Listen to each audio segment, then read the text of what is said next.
అనిపించింది మీకు చూసినప్పుడు? చూసినట్టే అనిపించింది.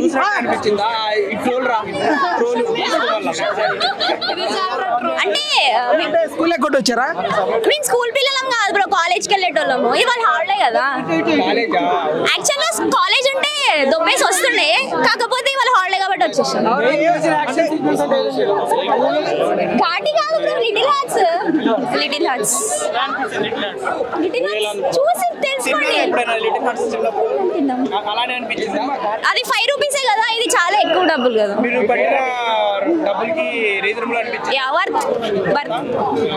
అంటే ఫన్నీ పార్ట్ ఎక్కువ ఉందా లేకపోతే ఎమోషనల్ పార్ట్ ఎక్కువ ఉందా? మౌలి ఉన్నాక ఇంకేం ఎక్స్పెక్ట్ చేస్తాం, ఫన్నీ పార్టే ఉంటది కదా. నార్మల్ ఇన్ఫ్లుయెన్సర్ నుంచి ఇంత పెద్ద సినిమా తీసే వరకు వచ్చాడు కదా Mouli. What you felt about him? Dedication and talent and hard work ఉంటే ఇంకెవరైనా రావచ్చు అండి. ఇన్స్టాగ్రామ్ లో ఫాలో అయ్యేవారా మౌలిని? అయ్యేవాళ్ళు. అవునా? ఎలాంటి వీడియోస్ ఇష్టం మీకు బాగా అతను చేసేవాడు? మీరా మౌలిలో మీకు బాగా నచ్చే పార్ట్ ఏంటి? హ్యూమరా లేకపోతే ఏంటి అసలు? టైమింగ్ బాగుంటది, పర్ఫెక్ట్ టైమింగ్ ఉంటది. అప్పటికప్పుడు అయినా డైలాగ్స్ తోని. శివాని నాగల్ల పక్కన సూట్ అయ్యాడా మనోడు? అంటే ఆవిడ ఫస్ట్ పెద్ద ఆవిడలా అనిపించింది, కానీ పక్కన బాగానే ఉన్నారు. సాంగ్ లో కూడా చూసినాం కదా. సో ఏంటి సినిమా ఓవరాల్ గా బ్యాక్ డ్రాప్ ఏంటి, ఎలా ఉంది బ్రో? ట్రైలర్ చూసారు కదా, ఇంకేం కావాలి? అందులోనే స్టోరీ అంత ఉంది. ట్రైలర్ లో స్టోరీ తెలియలేదమ్మా, నువ్వు చెప్పు. వాళ్ళు కోటి, యాక్చువల్లీ మేము కూడా కోటి కాబట్టి కోటి సెంటర్ అని మేము కూడా వచ్చినాం. కోటి ట్యూషన్ సెంటర్ కదా వాళ్ళది. అంటే ఏంటి ఓవరాల్ గా ఏం నడుస్తుంది సినిమాలో? చూసి తెలుసుకోండి బ్రో, మీరు చెప్తే. చెప్పు, 2 ముక్కలు చెప్పు. పర్లేదు చెప్పు, స్టోరీ రివీల్ చేయకు, నార్మల్ గా చెప్పు, 2 ముక్కలు చెప్పు. స్టోరీ ఓవరాల్ గా ఎలా ఉంటది? మౌలిలా స్కూల్ కాలేజ్ మాత్రం ఎగ్గొట్టకండి. ఎగ్గొడితే జీవితం సంగనాకి పోద్ది, అంతే పోద్ది. ఇక్కడంతా ఎంగేజింగ్ అనిపించలేదు, చాలా బోర్ కొట్టింది. అసలు బాగాలేదన్న. అసలు 2.5 hours కూర్చున్న అయితే మూవీ లేదు. ఏదో స్టార్టింగ్ ఇనిషియల్ పోర్షన్స్ ఒక 5-10 minutes బాగా అనిపించింది, కానీ ఎక్కడ ఒక 1% కూడా నెక్స్ట్ టైం అవుతుంది లేదంటే ఒక ఎంగేజింగ్ అయితే తీయలేదు. నాకు తెలిసి క్రిష్ గారి ఇప్పటివరకు రాసిన అన్ని స్క్రిప్ట్లో కూడా వీకెస్ట్ స్క్రిప్ట్ ఇది. ఆయన ఎవరికి తెలియని కొండబల్ల మూవీ తీశాడు, దానికైనా దరిద్రంగా ఉంది. ఆవిడ వెయిట్ వల్ల మేబీ రాలేదేమో, కానీ అసలు ఏం లేదన్న. అసలు చూడాలి ఒక ఇంట్రెస్ట్ అయితే ఏం లేదు. కాబట్టి మీకు టికెట్ ఇస్తాను, ఫ్రీగా టికెట్ ఇస్తాను, వెళ్ళి చూడండి. అసలు బాగాలేదు. ఆయనకి ఎందుకో కొంచెం, ఆవిడకి ఎందుకో కొంచెం సెట్ అవ్వదనిపించింది. చేస్తున్నారు కానీ ఒక నడిచేటప్పుడు కూడా తెలిసిపోతుంది అంత వీక్గా ఉన్నారు. ఆవిడ ఫైట్ చేస్తుందంటే అంత యాక్సెప్ట్ చేయలేకపోతున్నాం. మేబీ ఏదో ఒక సూపర్ స్టార్ ఫైట్ చేస్తుందని ఒక దీంతో తీసుకోవాలి తప్ప అంత ఇదైతే లేదు. చూడడం వల్ల అంతలో బాగా చేసింది కాబట్టి ఏదో ఇష్టంతో మనం అనుకోవాలి తప్ప టూ బి ఫ్రాంక్ అసలు బాగాలేదు. స్క్రిప్ట్ అసలు బాగాలేదు. స్క్రిప్ట్ అసలు బీజిఎం అంత బాగాలేదు. ఓన్లీ ఒక పాజిటివ్ ఏంటంటే చైతన్య రావు గారు యాక్టింగ్. ఆ యాక్టింగ్ కూడా మ్యూట్ లో పెట్టుకొని చూస్తే ఆయన చాలా అయితే అసలు చెవులు అరుస్తుంటారు సినిమా మొత్తం.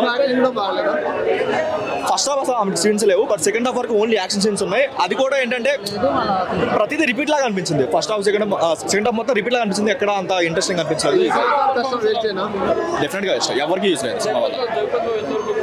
ఆయనది రెగ్యులర్ రోలే, ఆయన కూడా మంచి క్యారెక్టర్ పడింది, కాకపోతే అంత గుర్తుండిపోయే క్యారెక్టర్ అయితే కాదు. ఘాటి వాళ్ళు వాళ్ళ బతుకు తెరువు కోసం పడే కష్టాలని మనకు కళ్ళకు కట్టినట్టు చూపించారు క్రిష్ గారు.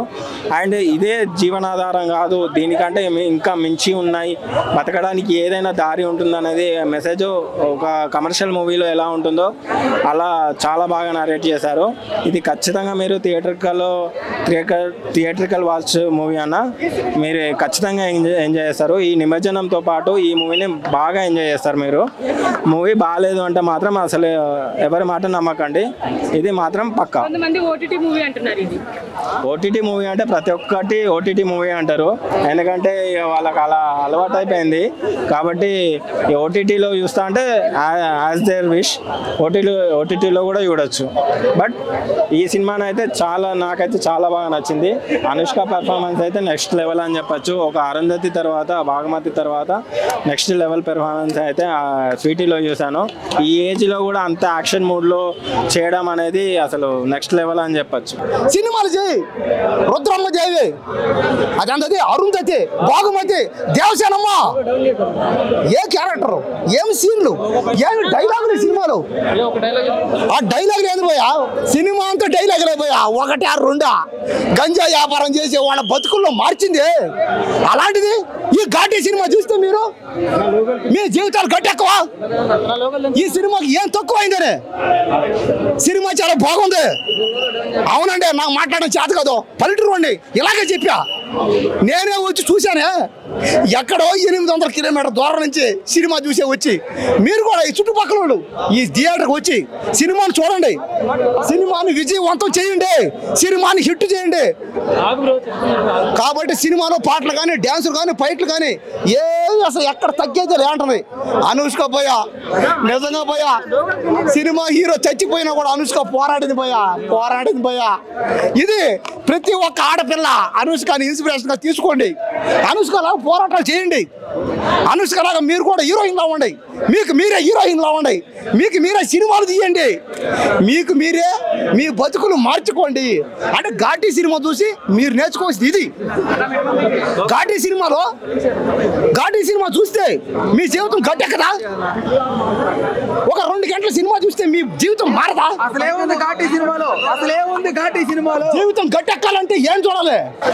ఆయన యాక్టింగ్ కూడా సూపర్ ఉంది అనమాట. మన జమిని గణేశన్ గారి మనవడు ఉంది కదా, ఆయన యాక్టింగ్. జాతిబాబు గారు అయితే ఎప్పుడు చూసినా ఆ అడవిలో ఉన్న ఐటమ్స్ మొత్తం తింటా ఉంటాడు, చికెన్ కానీ మటన్ కానీ ఏదైనా బొంగు చికెన్ అన్ని కుమ్మి పడేస్తా ఉంటాడు. అనుష్క గారిని కాపాడే కీ రోల్ పాత్ర మన పోలీసుగా మన జాతిబాబు గారు బాగా జీవించేశారు. జాతిబాబు గారి యాక్టింగ్ అంటే జీవించేశారు. అంటే ఇందులో విలనిజం లేదు, జాతిబాబు హీరోయిజం ఉంది ఇందులో. వావ్ ఫ్యాక్టర్స్ అంటే అనుష్క గారి సెకండ్ హాఫ్ తర్వాత చేసే ఫైట్ సీక్వెన్స్ వేరే లెవెల్లో ఉన్నాయి భయ్య. అందులో చూస్తూ ఉంటే అసలు గూస్ బంప్స్ మొత్తం మైండ్ బద్దలైపోయింది. ఆ లెవెల్లో ఉన్నాయి ఫైట్స్ అయితే. అనుష్కని అలా చూడాలని ఎవరైనా అనుకుంటారు ఆడియన్స్, అలా ఉంది ఈ సినిమాలో. అరుంధతి తర్వాత అనుష్క గారు నరకటం కొయ్యటం ఇవన్నీ చూడలేదు మనం. మళ్ళీ ఒక బాహుబలిలో కొన్ని సీన్ చూసాం, అది మన క్రెడిట్ మన ప్రభాస్ అన్నకపోయింది. ఈ ఘాటీతోడికి ఆ క్రెడిట్ మొత్తం నరకటం కొయ్యటం మన అనుష్కకి వస్తుంది బరాబరి. మళ్ళీ ఇంకొకసారి సక్సెస్ వచ్చిందా? సక్సెస్ అంటే మామూలు సక్సెస్ కాదు భయ్య, మాస్ సక్సెస్ వచ్చేసింది. హీరోలో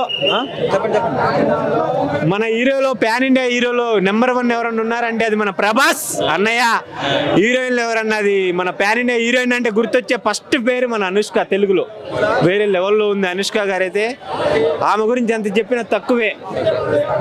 మన ఇంట్లో మన అక్క, మన వదిన, మన వేరే విధంగా ఉంది భయ్య. ఆఫ్టర్ వేదం మళ్ళీ అనుష్కని బాగా హ్యాండిల్ చేశాడు క్రిష్. అంటే ఆఫ్టర్ వేదం అంటే ఆ వేదంలో కొన్ని సీన్ ఇందులో మన హీరోయిన్ క్యారెక్టర్ పేరు శీలావతి.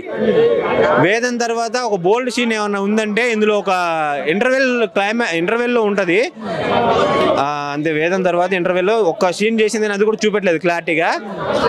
అంటే కథకు తగ్గట్టు ఆ సన్నివేశానికి బాగుంది. అంటే మామూలుగా మాస్టర్ పీస్ అన్నట్టుగా తీస్తుంటాడు క్రిష్, బట్ ఇది ఒక మాస్టర్ పీస్ లాగా ఉండిపోద్దా?